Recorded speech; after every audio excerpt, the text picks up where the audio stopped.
Hoje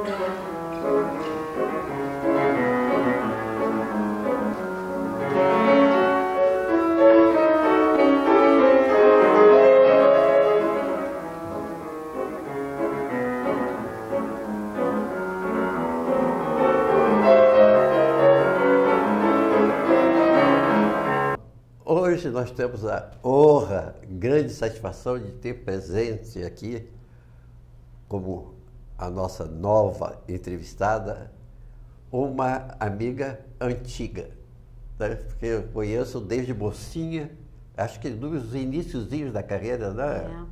Maria Tereza Madeira, e que sempre foi, assim, uma coringa comigo, que eu nunca programava ela no ano. Eu fazia a minha agenda, porque quando faltava alguém, ela vinha correndo no telefone, Maria Tereza, por favor, lá vinha. Então, mas a gente está aqui para conversar sobre a sua vida e sua carreira. Então, vamos do iniciozinho. Você nasceu aqui no Rio mesmo, né? Eu sou do Rio, eu fui praticamente nascida e criada em Nova Iguaçu, na Baixada Fluminense. E a minha mãe veio para me ter aqui na Lapa. Então eu nasci na Lapa, fui criada em Nova Iguaçu e entrei muito cedo para a escola de música para graduação. Eu entrei em 78. Então, um bocado de tempo. Agora, você que escolheu o piano ou foi sua mãe que quis que você tocasse piano? Olha, minha mãe, na verdade, ela era professora de música, ela tinha uma escola. Mas ela nunca me deu aula de piano e nunca interferiu, assim. Eu acho que é por isso que eu sempre me senti muito à vontade com as minhas escolhas, né? Eu fazia balé, fiz balé há muitos anos e me interessei por outras coisas, mas assim, sempre o piano era aquela mão amiga, assim, né? E o piano sempre eu me senti muita empatia com o som, com o instrumento, com o repertório. E aí, na hora de fazer a faculdade, foi música mesmo. Não tinha como. E direto do piano? Já entrei para graduação, Quer dizer, você não fez iniciação musical com flautinha, né? Isso? Não, na verdade, assim, eu fiz o curso técnico de piano, porque a escola da minha mãe era um departamento do Conservatório Brasileiro de Música. E então eu estudei boa parte lá no departamento, fazia as provas no conservatório, mas assim, Nova Iguaçu é um perto longe, né?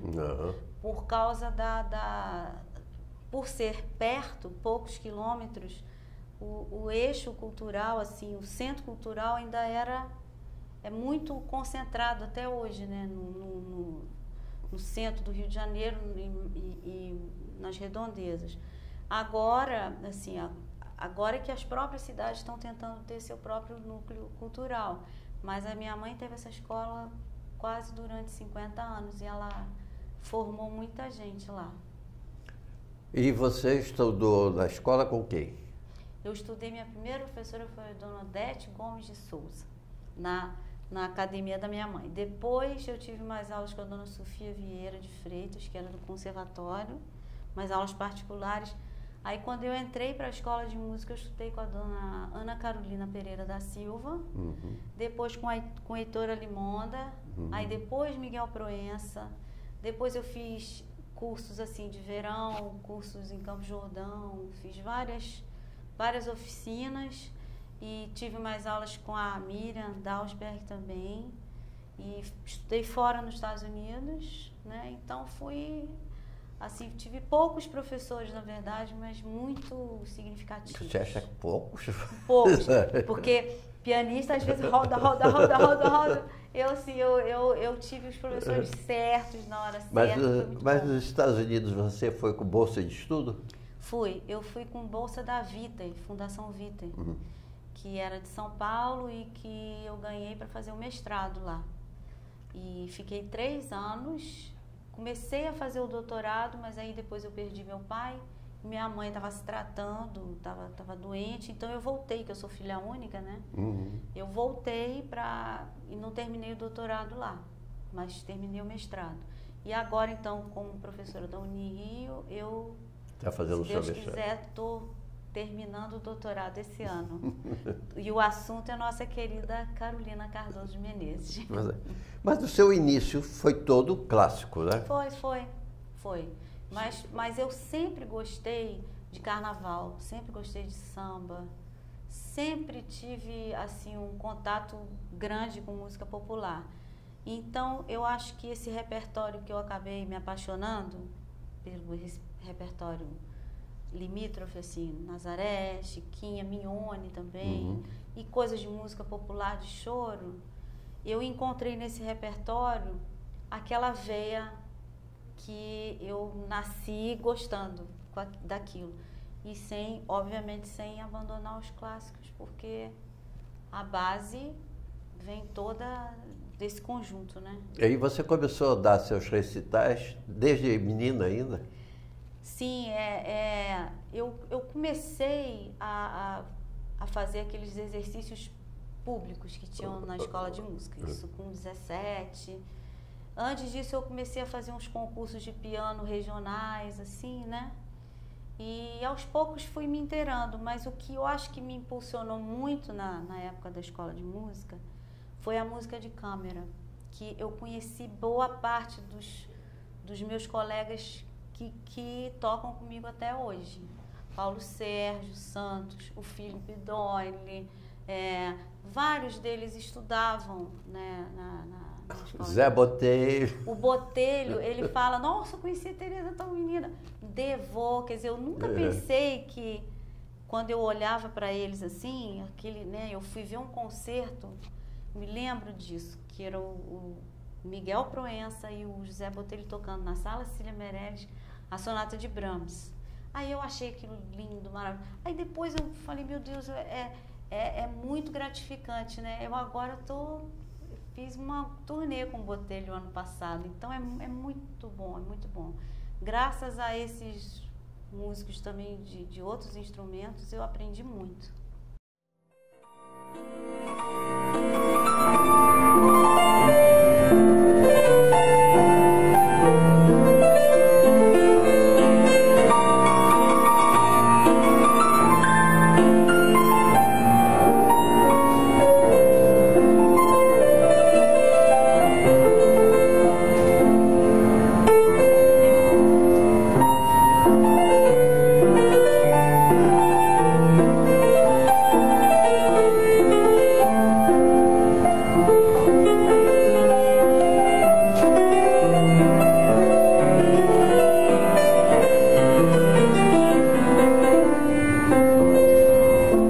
Bom, então depois da sua fase, vamos dizer assim, clássica, se bem que você nunca fugiu dela, como você continua fazendo, você faz trios, duos, Sim. sempre botando os clássicos. Mas quando é que você começou a se dedicar à música brasileira, mais do lado, assim, Chiquinha Gonzaga, acho que foi a primeira que você estudou, né? Olha, na verdade, o Nazaré foi primeiro. Foi? Mas o que aconteceu é que com a produção daquela minissérie da televisão, a Chiquinha, assim, foi uma coisa de muita abrangência, uma produção que o Brasil inteiro assistiu. Então, quase que deu a entender que a Chiquinha tinha vindo primeiro, mas eu também não me importei, porque ela me deu tanta sorte, abriu tantos os caminhos, mas eu já tocava alguma coisa do Nazaré, o batuque, o digo, o escorregando, já tocava algumas valsas. E com a Chiquinha, assim, acabou sendo um complemento do outro, né, o repertório. Porque a Chiquinha, na verdade, você foi até para televisão para fazer dublagem da sua mão, né? Foi. Era a Regina Duarte, Regina Duarte fazia o papel. Então, e você que tocava, no caso dela, eram suas mãos. Era as mãos de Chiquinha, isso mesmo, E foi um trabalho muito prazeroso, porque teve muitos desdobramentos, né? E você gravou vários discos, né? Inclusive com... Tinha o Marcos Viana. Marcos Viana. Isso. Eu gravei, na verdade, 2 discos pelo selo dele, da Sonhos e Sons. Um de piano solo e um de piano com violino, com ele. E na época também saiu um CD pela Som Livre com aqueles videoclipes do final do capítulo. E eu gravei vários daqueles videoclipes. Então foram 3 trabalhos importantes assim que saíram. E depois você fez muito trabalho com Tim Rescala também, né? Aquelas óperas que ele faz, uma coisa de criança também. Né? E você como atriz também, né?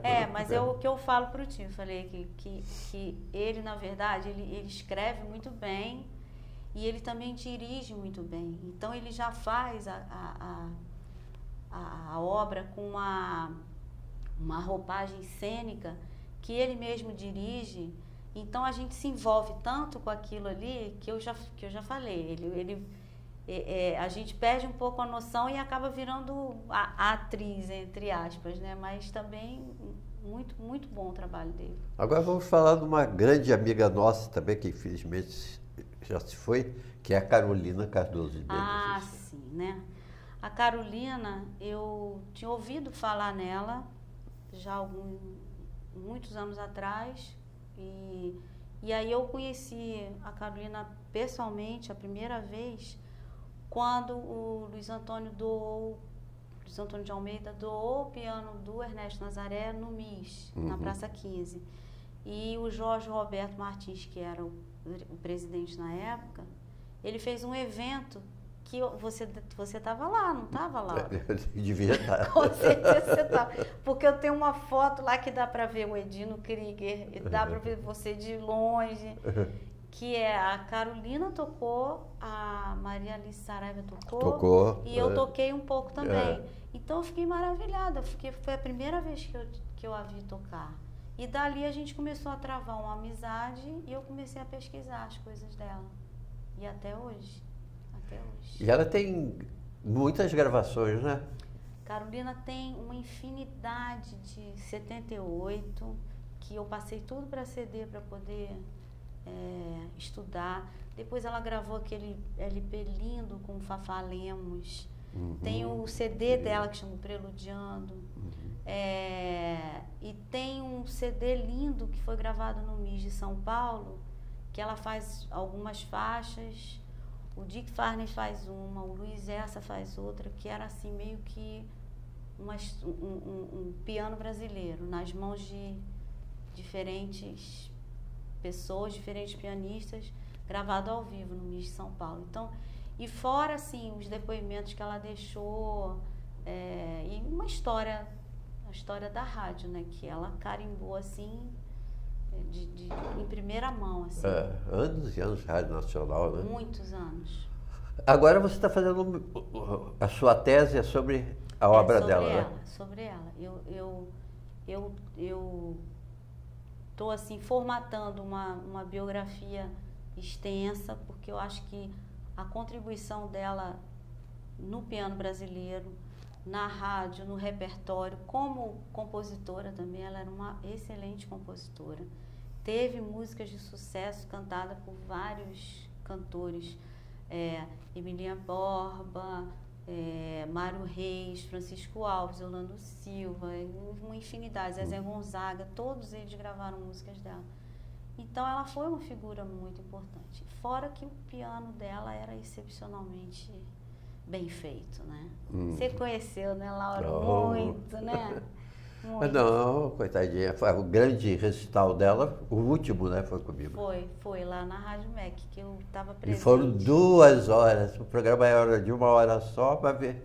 O sucesso foi tão grande que a direção da rádio subiu, né, e disse, continua, não tira do ar, deixa ela tocar.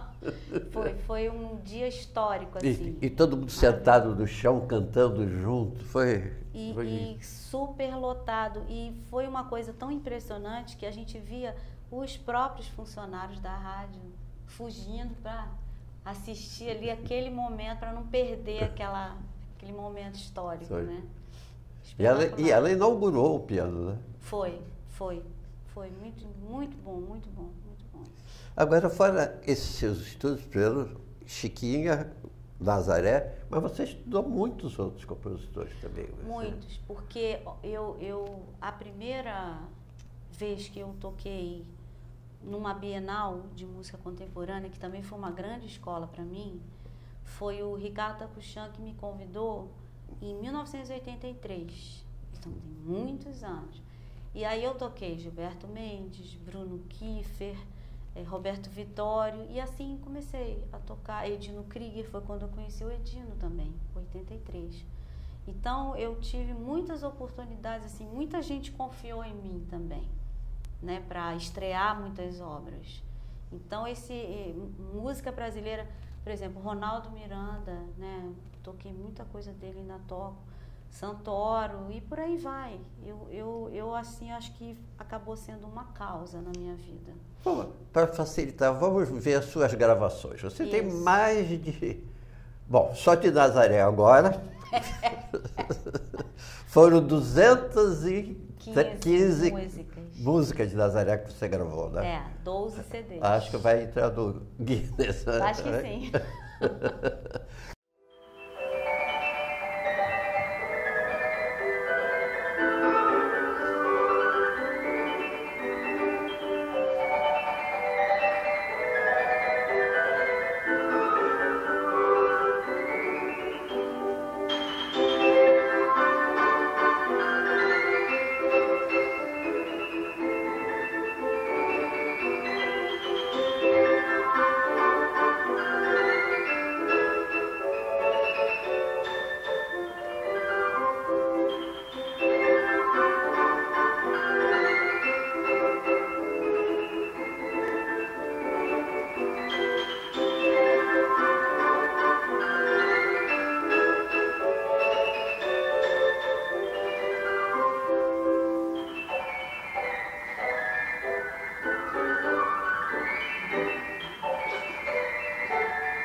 Então, mas eu queria que você falasse dos primeiros discos que você fez, para a gente se lembrar, assim. Olha, o primeiro disco solo que eu fiz foi o Solo Brasileiro, que foram... os compositores foram Edino Krieger, o João Guilherme Ripper, Santoro, Radamezinha Atali, fiz uma peça da Monique Aragão, da Glícia Campos, Ailton Escobar, Gilberto Mendes, eu acho que foram essas 8, se não me engano. E o Paulo Libânio também, que era um colega meu da escola de música, que escrevia muito bem. E foi o primeiro CD. Agora, antes desse CD, tiveram alguns LPs que foram lançados de eventos que eu participei também, tipo o concurso para jovens instrumentistas que a Funarte fez, e eu, como eu era pianista de vários dos instrumentistas, então participei. E aí depois vieram outros trabalhos os Nazarés também, que eu já gravei, além dessa integral agora, o disco a Carol McDavid, com Paulo Mendonça, o trompetista, com Pedro Amorim, do bandolim, enfim, tem vários. Sim, e o seu relacionamento com esses compositores? Olha, foi de uma generosidade, assim, deles, assim, de me receberem e me darem as músicas para serem gravadas sem criar o menor problema, enfim. Eu acho que foi muito bom, assim, o contato de você tocar a música e você ver o criador do seu lado, com o coração aberto, assim, e a cabeça também aberta para receber a sua música do jeito que você viu aquilo, e muito generosos em trocar as ideias. Eu devo muito, aprendi muito com todos eles. Mas você conheceu Mignone? Conheci o Mignone quando eu estudava, fazia graduação. Da escola de música. Exatamente. Toquei no recital que ele estava presente, no Clube de Engenharia, ali na Avenida Rio Branco. Tinha uma série de música lá. Me lembro dele ali, toquei a 8ª valsa de esquina. Fiquei muito nervosa, muito nervosa. Mas foi uma coisa bem interessante, assim. Eu tenho um programa guardado até hoje. E o Radamés você deve ter conhecido também. Olha, o Radamés eu poderia ter conhecido, mas eu não, infelizmente, eu tive o contato com a obra do Radamés um pouco depois.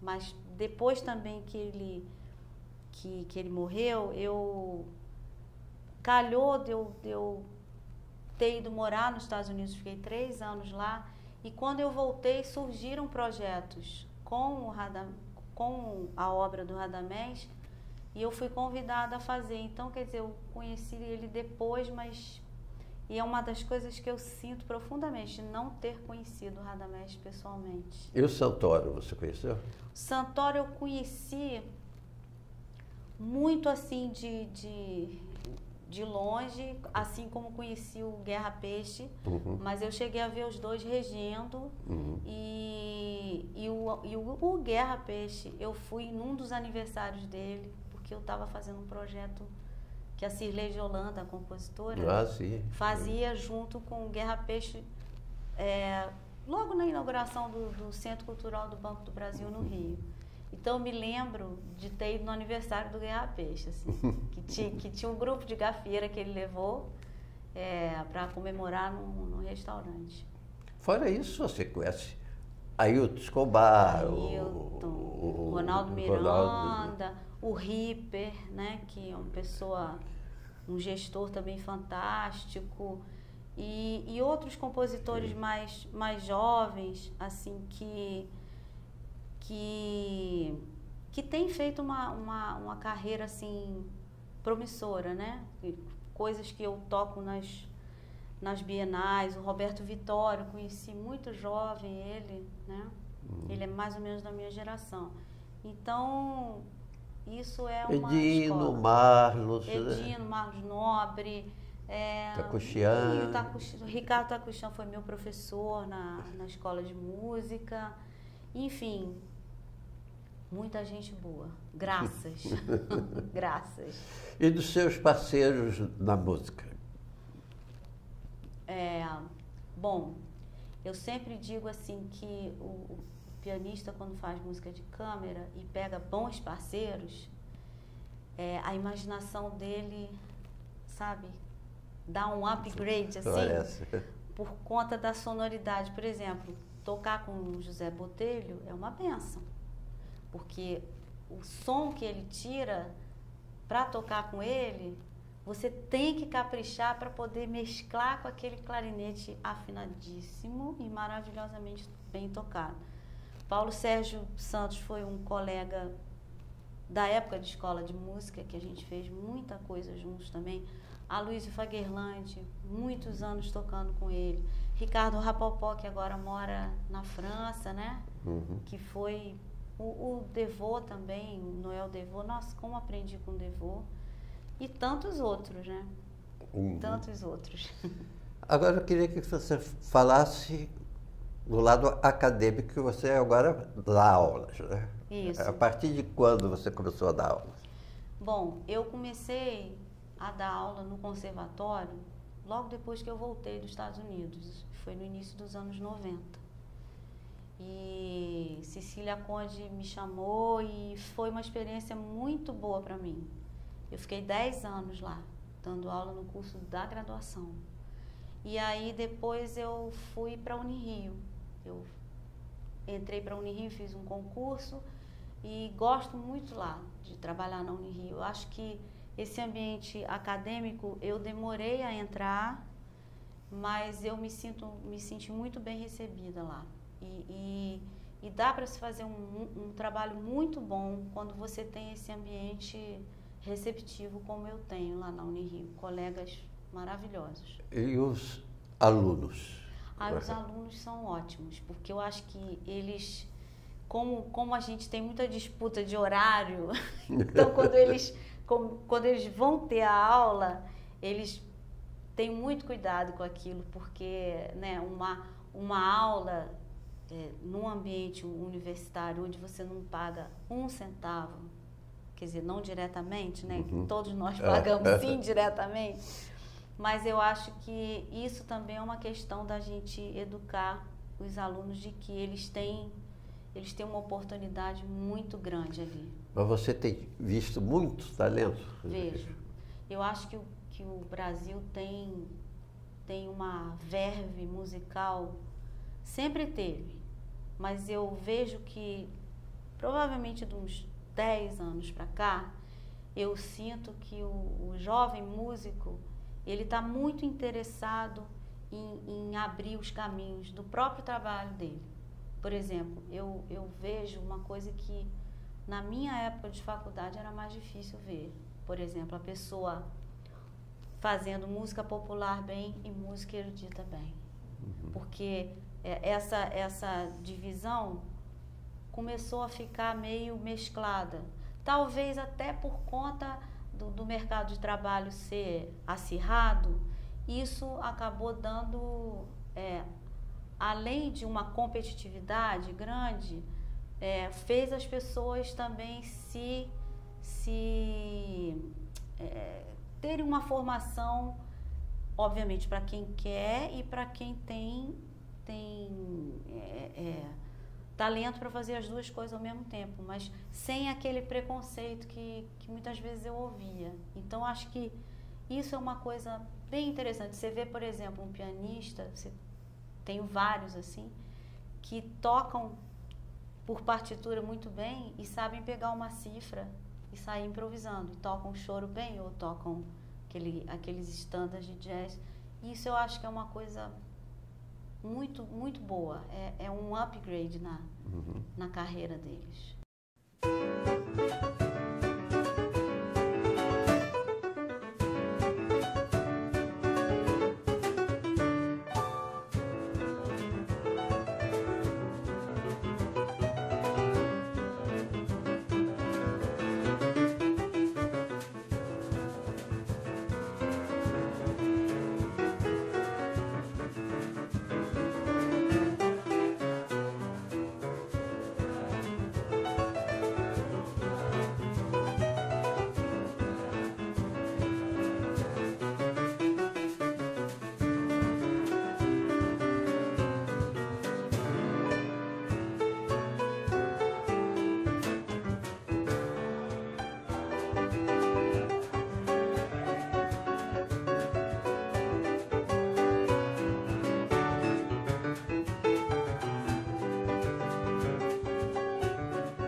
E agora eu queria que você falasse desse grande empreendimento que foi você aproveitar os 150 anos de Nazaré e resolver gravar toda a obra dele, sem faltar uma. Foram 215, né? Isso foi um projeto que algumas pessoas já vinham me falando, por que você não grava? Nunca ninguém gravou. Mas eu achava que era assim uma coisa meio, um empreendimento assim meio pesado para mim. Só que em 2012 abriram as inscrições para o Prêmio de Música Brasileira da Funarte. E como eu poderia me inscrever como pessoa física, não precisava de ter firma, nada disso, eu falei, eu mesmo vou fazer. Fiz o projeto. Aí em 2013 eu vi que tinha entrado, tinha sido escolhido. Foram na categoria que eu pedi, porque tinha que ser a que tinha mais recurso para poder fazer um projeto desse tamanho, porque eu envolvi também muita gente com isso, né? Aí foram 4 pessoas escolhidas dentre mais quase 400 pessoas. Então eu fiquei numa alegria. Eu fiquei numa alegria quando eu consegui escrever o projeto. Aí depois outra alegria quando eu vi que tinha sido escolhido. Outra alegria quando eu vi que eu terminei o projeto. E quando eu vi a caixinha com os 12 CDs chegar na minha casa, tudo pronto.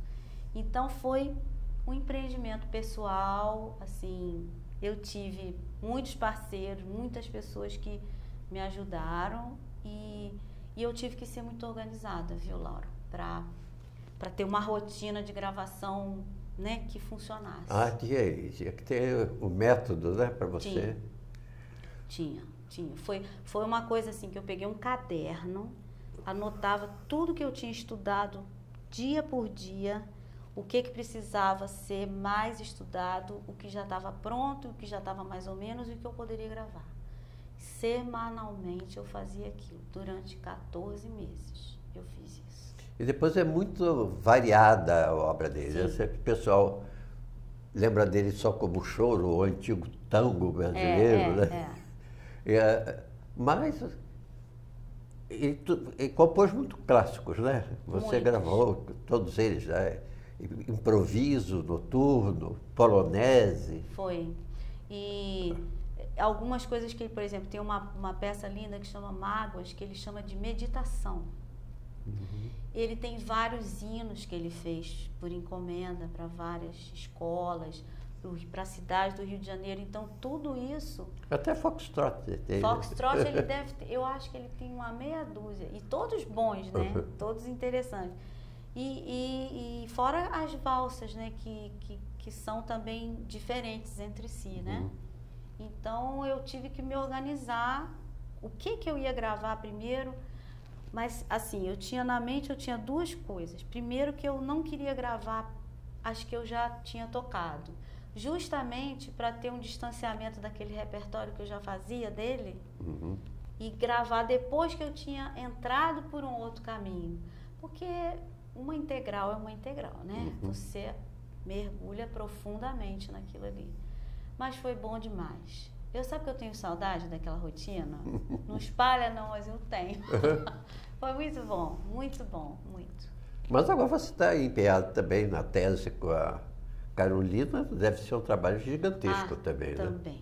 Também é porque é um trabalho também de escrever, né? De ficar no computador pesquisando, escrevendo, juntando organizando tudo que eu juntei sobre ela de 2000 para cá. Desde 2000 para cá que eu venho juntando com a família, com amigos, com pessoas que também me ajudaram. Você também me deu coisas que eu juntei e agora eu estou tentando colocar aquilo de uma maneira, assim, academicamente organizada para aquilo virar um trabalho que as pessoas possam pesquisar, né?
Eu queria que você falasse agora da sua emoção do lançamento da coleção do Nazaré. Nossa! Você ver aquela sala lotada, tudo ingresso pago, não convite, né?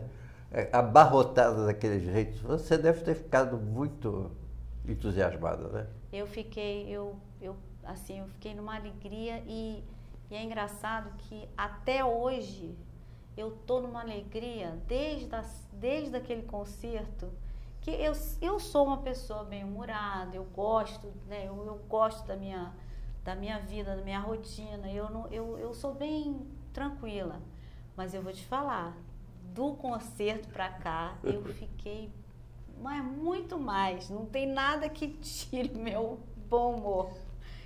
E assim, eu não tinha muita expectativa de público, eu também não penso assim, será que vai? Eu simplesmente falei assim, olha, agora é a hora de desfrutar desse produto que ficou pronto.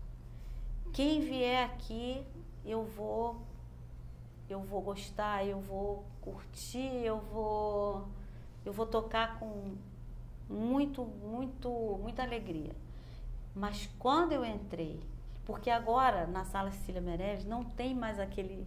Lembra que tinha um quadradinho? A gente, antes de entrar no palco, a gente olhava por aquele quadradinho. Depois dessa última reforma, não tem mais. Eu até falei com o rapaz, falei, aquele quadradinho a gente não pode ver. Mas aí ele falou pra mim, mas tá cheio. Mas aí você fala assim, puxa, tá público. Quando eu entrei, que eu vi aquilo tudo preenchido, aí foi assim, a cereja do bolo, né? Não, o que eu achei mais estranho foi no intervalo, quando chegaram os discos, que eles não tinham chego. As filas para comprar o disco. Inclusive, eu entrei na fila. E o seu estava separado. Mas não tinha como ficar na expectativa de deixar de ouvir aquele trabalho. Mas eu fiquei admirado, porque você vendeu muito daquele dia. E a coleção só é vendida inteira. A caixinha com os 12. Porque assim, eu acho que isso é uma coisa que pelo menos durante um tempo vai ser assim para valorizar justamente o trabalho do Nazaré, do próprio Nazaré. Aquilo ali o que está dentro daquela caixa é o que ele escreveu na vida toda. Então eu resolvi dar esse valor assim, né? Agora vamos falar também do seu lado doméstico. Você começou muito cedo a sua carreira, aí se casou, teve filhos, né? E como é que você conseguiu conciliar a carreira e a vida doméstica? Olha, chega até a ser engraçado, porque tem horas que parece que dá um nó assim, mas uma coisa que eu aprendi eu o músico ele tem um trabalho solitário em casa, de estudar. Então eu acho que eu eduquei meus filhos bem para eles aceitarem que muitas vezes eu estava em casa, estou até hoje, mas eu estou trabalhando. Então acho que porque a figura da mãe normalmente ela está em casa, ela está disponível. Mas no meu caso, meu piano, eu agora moro numa casa grande. Imensa. Imensa. Sobe, desce. 3 pianos, tem que espalhar, tem que ter lugar. Mas eu morava num apartamento muito pequeno que meu piano era de armário e ficava no meio da sala. Então meus filhos foram muito complacentes, assim, de me aceitarem uma pianista que tem um piano na sala onde era passagem, né? Um lugar desse tamaninho, assim, 75 metros quadrados, quer dizer, do apartamento inteiro. Então, assim, e eles sempre conviveram com essa minha realidade, o cotidiano. E eu levava muito eles para saberem. E conclusão, eles gostam de hotel à beça, gostam de viajar, porque eu fiz aquilo ser uma festa, né? E e me incentivam muito. Estavam os dois lá na sala, né, felizes da vida, porque eles sabem, eles participam, porque eu acho que a melhor coisa é você educar sabendo que você tem uma rotina diferente, né? E seu marido também trabalha com você, né? Ele foi o técnico responsável pela Integral. Ele falou que o segundo maior entendedor de Nazaré agora é ele, porque ele estava lá e ele gravou tudo, porque o estúdio é lá na nossa casa e ele é o técnico responsável. Então ele falou que agora eu em primeiro e ele em segundo, que ele ouviu tudo. Mixou, e quantas vezes, né? Editou, mixou e masterizou tudo. Então foi um trabalho assim que envolveu todo mundo, né? Porque eu só falava nisso. Fiquei mais de um ano só falando nisso. E foi assim uma torcida muito grande, assim. Mas seus filhos não são músicos, não? Não. O meu filho faz educação física, trabalha com isso, e minha filha faz gastronomia. Então a comida em casa deve estar boa, né? Uma faz a comida e o outro malha para gastar o que comeu. Mas eles gostam de música e frequentam, assim. E outro dia eu fiquei super feliz que a minha filha falou assim: mãe, fiz um trabalho lá para a faculdade. E aí ela me mostrou, o fundo musical era Nazaré. Eu tocando, eu falei, ai, que legal. Então eu acho que tem essa participação deles bem importante, assim, de valorizarem, né?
E agora, da sua curiosidade de outros compositores. Uma vez, eu e Luiz Antônio, nosso amigo querido, demos uma incumbência para você. Foi! Isso! De gravarmos o Goldschalk, né? Foi. Goldschalk, porque ele morreu aqui no Brasil, né? Com grande sucesso, e ele fez, talvez a obra dele mais famosa seja as variações do hino nacional brasileiro, né? Aquela fantasia triunfal. E a gente queria fazer, e ninguém toca Gottschalk, né? Aí nós pedimos a Maria Tereza para preparar, arranjamos as partituras, e tínhamos coisa que era para a gente batalhar se a rádio depois fizesse um CD, né, para a gente fazer. Mas como o negócio lá desenrolou todinho, a gente não tem mais perspectiva mais de gravações e essas coisas, mas eu acho que era um projeto que você devia seguir em frente. Eu me lembro assim que eu fiquei muito surpresa com o repertório que ele, com as obras que ele escreveu, que o que se conhece é muito pouco, né? Na verdade é aquela fantasia mesmo. E eu tenho até hoje a pasta lá separada com as obras do Gottschalk. Muitas vezes eu mostro para os alunos, e teve um aluno meu que tocou, e também fiquei sabendo que o Nazaré tinha muitas partituras do Gottschalk. Ele era fã de Gottschalk. E você vê que tem muita semelhança, ele foi muito inspirado pelo Gottschalk. Quando a gente estuda as obras de concerto do Nazaré, a gente vê uma semelhança. Principalmente nas coisas mais virtuosísticas que tem. Então, assim, eu acho que estudo nenhum é jogado fora. É assim, quem sabe um dia a gente volta com esse projeto, né? Fazer um sala de concerto só do Gottschalk. Só do Gottschalk. Eu acho ótimo, eu acho ótimo. Pois é, uma sugestão, né? Vamos ver se algum empresário... né? Estamos disponíveis, né, Laura? Principalmente esses norte-americanos cheios de dinheiro, né? Um autor norte-americano consagrado como Gottschalk. Quem sabe a integral do Gottschalk? Isso.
Mas fora o Gottschalk, quais os outros compositores assim que você gostaria de também dar uma vasculhada na obra dele toda?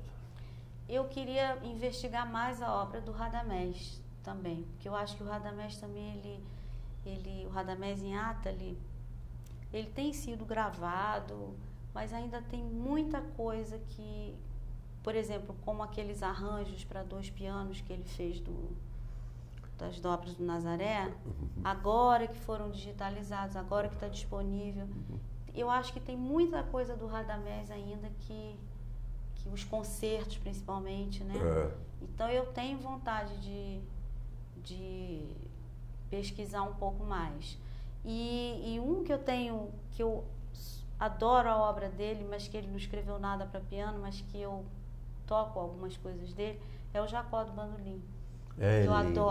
Eu adoro as coisas dele. E sempre que eu quis tocar foi porque eu ouvi outros instrumentistas tocando e falando assim, nossa, eu queria tocar isso no piano. Então eu acabei fazendo os arranjos do meu jeito para poder tocar um compositor que eu não vi nada. E o Zequinha de Abreu? Você nunca se interessou? Zequinha de Abreu, eu toquei alguma coisa na época do curso técnico, depois do início da faculdade, mas eu acho que eu não tive tempo para parar e analisar o que precisaria ser. Mas com certeza tem coisas fantásticas e bem escritas para piano, né? Eu acho que a linguagem pianística é bem interessante. A obra dele é bem menor que a do Nazaré. Também merecia uma integral dele. Merecia. Ai. Ó, então vou sair daqui com vários projetos. Vários.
Agora, fora isso, eu queria saber de você, você tocou muito com orquestra também, né? Toquei.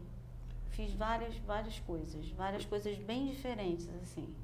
Então, diz aí, a Orquestra Sinfônica Brasileira você tocou, né?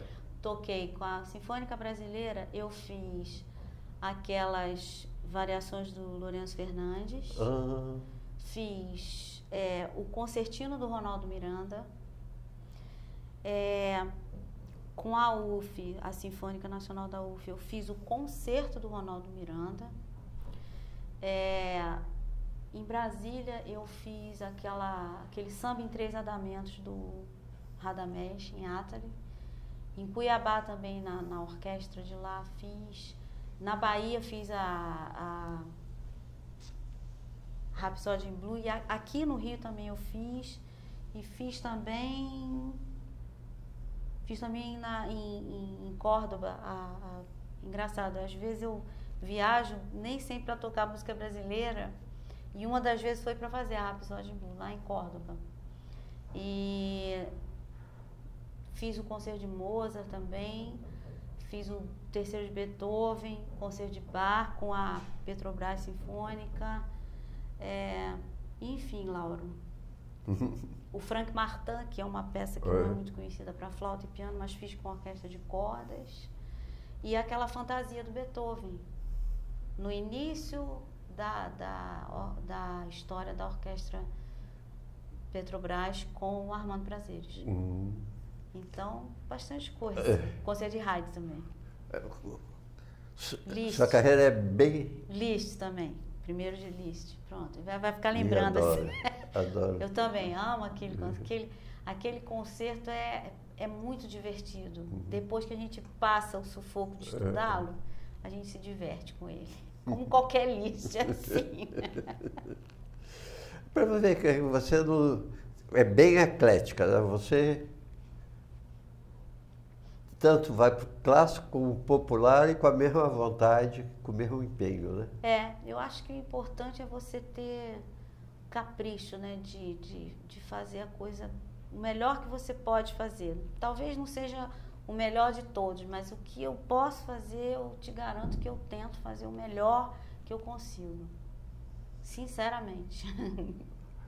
E você, assim, como professora, que conselho você dá para um jovem que queira se dedicar à música? Estude. Estude sempre. Assim, a gente não para de estudar. Sempre estudando. E estudar entenda-se assim, investigar, questionar, não só o treino do instrumento em si, mas eu acho que é uma pesquisa constante. Você tem que analisar, né? Exatamente. Você, o repertório, você e o instrumento, você e as estreias também. Eu acho importantíssimo a gente ter uma leitura razoável para não ser muito sofrido cada coisa que você aprenda. A leitura à primeira vista, quando ela é muito precária, tudo é muito demorado. Então, a gente procurar ter uma leitura um pouco mais ágil, entendeu? E só tocando, fazendo música de câmera, eu acho que dá uma agilidade na leitura de partitura muito grande. Então, é o conselho que eu dou. Estudar muito. E dos seus colegas pianistas, o que você fala? Olha, os meus colegas, eu fiquei tão feliz, por exemplo, eu até comentei isso com os alunos, né?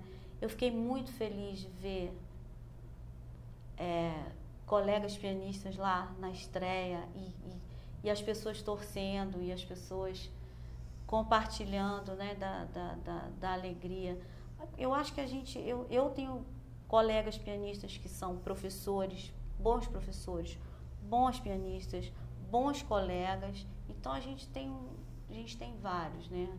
Aqui no Rio, assim, que é o lugar que eu moro, né, que eu vivo, Flávio Augusto é maravilhoso, né? A Lúcia Barrenechea é fantástica. A gente tem Linda Bustani, a gente tem uma terra que de Arthur Moreira Lima, de Nelson Freire, de Jacques Klein, que era um mestre maravilhoso, né? E um pianista fantástico. A gente tem, assim, acho que uma infinidade de pessoas aqui que viraram também pensadores, eu acho. Não só músicos, mas, assim, pessoas que pensam, que ensinam e que tem uma história dentro da música, né?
E os maestros com que você trabalhou? Eu trabalhei trabalhei com Davi Machado, né, na época da Sinfônica Jovem, o Ailton Escobar, o Isaac Arabchevski, a Andrea Desgenais, que é uma canadense, o Roberto Farias, que é lá de São Paulo também, que é um maestro fantástico. Oh, meu Deus! O Roberto Tibiriçá. Tibiriçá, então, assim, são pessoas, o Ricardo Rocha, quer dizer, são pessoas que o Roberto Vitório também é um outro também que além de compositor, é um regente. Então, assim, a gente tem gente boa aqui. E tem algum concerto que você gostaria de tocar, que ainda não conseguiu? Olha, um dia eu ainda vou tocar aquele Poulenc a 2 pianos, que eu acho muito divertido aquilo, e um concerto, sei lá, o concerto romântico do Radamés, sabe? Lindo.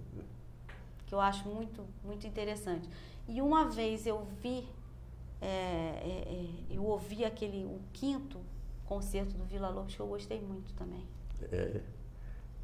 Eu acho os 5 do Villa-Lobos são bonitos, mas o 5º é romântico, né? É bem romântico. Ele sai daquela coisa só brasileira, né? Vai para... exatamente. E eu gosto muito da Baquiana 3 também, para piano e orquestra. É linda. Né? Linda. Então, tem uma penca de coisa. O Mozart para 2 pianos também, né? Você sai assoviando aquele terceiro movimento. Tem muita coisa lá, muita coisa. E o Domignoni? O Domignoni também, lembrou bem. Aquele concerto dele, a Maria Josefina reclama que ninguém toca, só ela. Olha, então, também eu vou sair daqui, já te falei, vou sair daqui com uma Não, ela boa reclama muito comigo que ninguém grava. Mas é porque todos dizem, porque Maria Josefina já gravou tudo, então acha que ninguém mais pode tocar. Mas é uma Não, tem que ter várias versões, que é isso. A obra do Mione é boa de tocar. Não, e tem aquelas fantasias brasileiras dele para piano.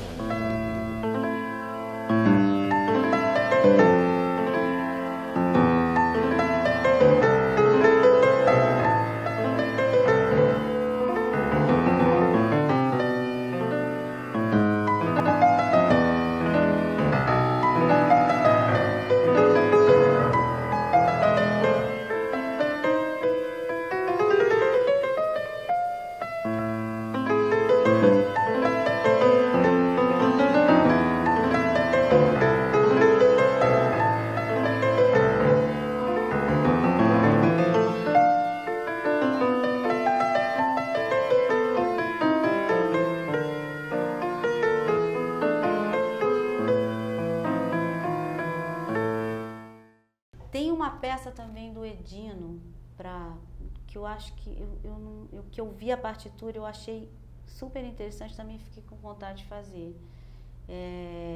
Eu esqueci o nome agora, mas é uma peça boa que o Edino escreve muito bem para piano, né? Uhum. Muito bem. Então tem uma infinidade de coisas, Laura. Tem muita coisa aqui no Brasil ainda para ser desvendada. Muita coisa para fazer. E o Vila?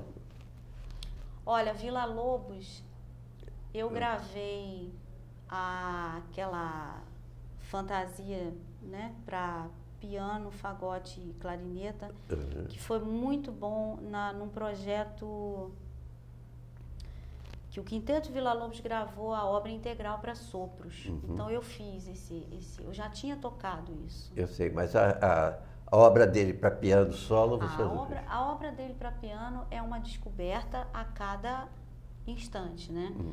A maior, assim, o maior mergulho que eu já dei na obra do Vila Lobos foi há uns 4 ou 5 anos atrás. No Festival Vila Lobos, eles programaram assim vários recitais só de Vila Lobos, com a Sônia Rubins, que veio e fez o concerto também. Uhum. Né, ela fez um Mon Precoce, fez um concerto com orquestra, fez outras coisas. Foi na época que ela gravou a integral. E aí eu fiz um recital só Vila Lobos e o Flávio Augusto fez um outro. Então, tudo que eu toquei no recital eu nunca tinha tocado. Então foi um mergulho muito interessante. Eu toquei coisas que eu jamais pensei que eu faria, né? E é uma aula, né? Cada coisa que você pega, e ele também consegue ser diversificado tendo uma identidade forte, que é uma coisa difícil, né? Você, apesar de ter uma obra compacta e com uma força que a gente sabe que é uma característica, ele consegue ser original dentro da obra dele, com várias vertentes ali, né? Como o Nazaré, né? Uhum. Que tem várias roupagens ali. Vila Lobos é um piano denso, né? Um piano muitas vezes dramático e pitoresco também, né?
Agora, para a gente terminar a nossa entrevista, eu gostaria que você deixasse a sua mensagem para aqueles que te assistem. Não vou dizer que é fã, porque é muito coisa popular, né? Seus espectadores, aqueles que seguem a sua carreira, que estão sempre com você. Olha, eu falo isso em quase todos os concertos que eu toco e as apresentações, que eu acho que eu dou muito valor para duas coisas, principalmente assim.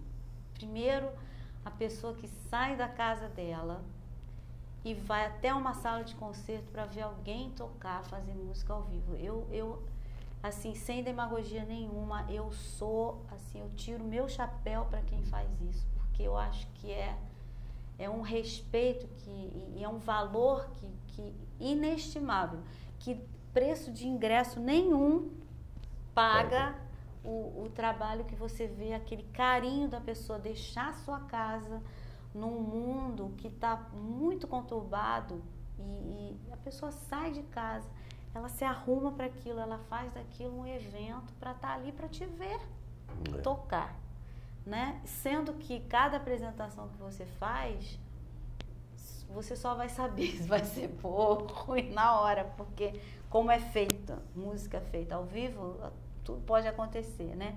Então eu acho que é uma confiança que você meio que você sente que as pessoas estão ali. E a outra é a pessoa comprar um trabalho seu gravado, um CD ou um fonograma, né, uma caixa, como é o Nazaré, ou um CD, e levar para casa. Aí realmente a gente tem que agradecer muito, primeiro porque, graças a Deus, eu adoro o que eu faço, adoro. E eu vejo esse reconhecimento, para mim o reconhecimento é isso, é a pessoa estar lá te aplaudindo ou pelo fato de estar te vendo e ter parado de fazer alguma coisa por ela para ser uma espectadora sua, né? E o desdobramento dela ter um trabalho seu e levar para casa. Eu fico muito feliz, eu só tenho que agradecer. Tá certo. Muito obrigado. Obrigada a você, Laura. Sou sua fã, hein? Vamos fazer uns projetos aí por aí. Eu já saí daqui com 1000 ideias. Graças a você. Tá bom. Obrigada. Um abraço.